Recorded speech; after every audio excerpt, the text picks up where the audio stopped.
چہرے پر اتنے زخم آئے ہیں کہ اچھی طرح پہچانا نہیں جاتا۔ ویسے اس کے زخموں کی مرہم پٹی ہو چکی ہے اور اب وہ ٹیکسی چلا رہا ہے۔ رخسانہ نے پوچھا، لیکن وہ رات کو گھر کیوں نہیں آئے؟ آتا بھی کیسے؟ جانتی ہو نا کہ پینے کا عادی ہے۔ زخمی ہونے کے بعد اس نے شراب پی تھی اور پھر اولڈ کلفٹن کی طرف چلا گیا۔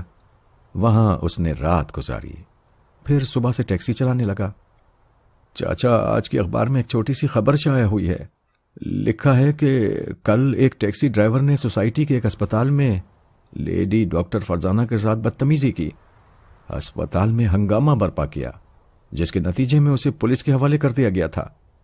بات مختصر سی شائع کی گئی ہے، لیکن اس کے پیچھے کیا ہے یہ آپ بھی سمجھ سکتے ہیں۔ ہاں، سمجھ گیا۔ وہ لیڈی ڈاکٹر فرزانہ تک پہنچ گیا ہے۔ نہیں چاچا، وہ لیڈی ڈاکٹر فرزانہ کوئی دوسری عورت ہے۔ جانی دراصل فرزانہ تک نہیں پہنچ سکے ہیں۔ انہوں نے آپ سے بھی جھوٹ کہا ہے کہ غنڈوں سے لڑائی ہو گئی تھی۔ یقیناً ہسپتال والوں نے ان کو مارا پیٹا ہے اور ان کی یہ حالت ہے۔ یا اللہ، میں کیسے انہیں سمجھاؤں، کیسے انہیں عقل آئے گی؟ بیٹی، تم اسے کچھ سمجھانا چاہتی ہو تو میں بھی تمہیں کچھ سمجھانا چاہتا ہوں۔ آپ ضرور سمجھائیں، آپ بزرگ ہیں۔ یہاں نہیں بیٹی، تم اپنے گھر چلو، وہاں تمہاری والدہ اور والد ہوں گے۔ ان کی موجودگی میں تم سے باتیں کرنا چاہتا ہوں۔ اگر آپ ابھی چل سکتے ہیں تو میں تیار ہوں۔ بادشاہ جانی سے تو اب شام ہی کو ملاقات ہوگی۔